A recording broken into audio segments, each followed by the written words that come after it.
Okay, this is the part we're going to build right now. First things, we're told that the dimensions are metric, so we'll switch our dimension system to millimeter gram second. We're also going to be introducing the use of the slot tool, and we have symmetry in this part, so we will take advantage of that. I'll note that the 100 millimeter dimension and the 50 millimeter dimension are somewhat redundant if we assume we have a center line and that there is symmetry. We will also be looking at how we put in a dimension here in terms of going from the outsides of two circles, and we will also take a look at the foolproof way of putting in tangent lines. So let's go ahead and create a new part. Down here in the lower right hand corner, we will switch from the inch pound second unit system to the millimeter gram second unit system. I'm going to select my front plane, select sketch. I'm going to go from the line toolbar, I'll select my center line tool, make it vertical and infinite length, and then select the origin. Select escape to get out of the tool. I'm then going to again utilize the line tool, again select center line, but this time I'll make it horizontal and midpoint, and we will put in this 100 millimeter horizontal distance. And we note that there are two 10 millimeter holes, and then they're surrounded by 10 millimeter radius rounds. So that's going to allow us to put in 4 circles here, and then this larger circle that has a diameter of 50 millimeters. So we can select our circle tool and put in 5 circles, 2 that are connected to this left endpoint, 2 that are connected to this right endpoint, and 1 that is connected to the center circle. I'll go use my Smart Dimension tool, put in this diameter. This would be 2 times 10, so it's 20. This one is going to be 10. And this larger circle here has a diameter of 50. I don't need to put dimensions on these 2 circles because I can come over, select that circle, hold down my control key and select this circle, let go of the control keys, and select the equal sketch relation.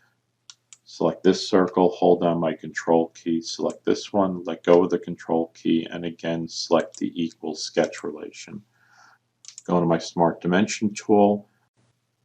We can select this line and set its total length to be 100 millimeters.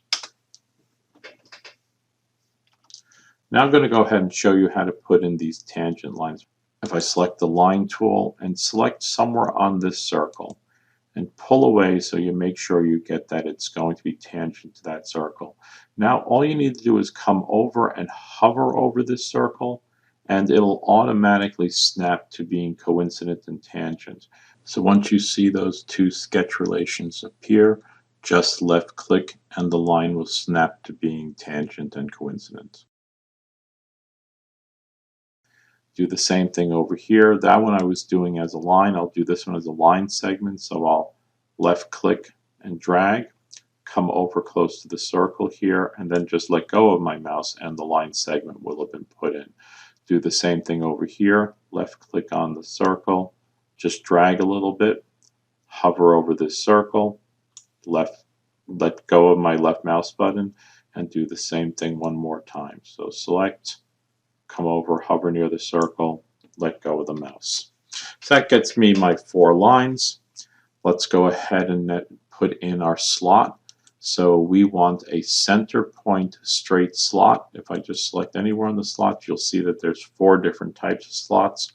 This is the one we want. So we'll come over and select the center point of the circle. Come over and just select somewhere on the horizontal center line, and then drag out to define the size of the slot. The radius of the slot is 8, so we'll select the Smart Dimension tool, select the endpoint, the end curve of the slot, and we'll make it 8. And then it wants us to put in that the distance between the 2 ends of the slot is 24. Now, sometimes, depending on what's happened here, If I hover over the slot and pull down, we'll see that we do get the quadrant of the slot. So we're lucky in this case, so I'll select here, come over and select the endpoint there, and that allows me to put in that dimension as being 24. And we find out here that there is an issue between reality and what the drawing shows. If we come here and delete this dimension that we've just put in, and come up and put the dimension in between the two center points of the slot and make those dimensions 24, we get a situation where the model looks like the drawing. So in this case, we determined that there's either an error in the way the part has been drawn or the way the part has been dimensioned. So now if we wanted to extrude this, again, I've shown that we can use the trim tool to get rid of material, but in this case, I will again caution you against that, because we can just go to Features, Extruded Boss, and go here and select the parts that we want. So I'll select that contour, this one, and this one. So it's 5 clicks, but it makes it easier to figure out what we're doing. Let's just accept the default of 10 millimeters. So this becomes our part model.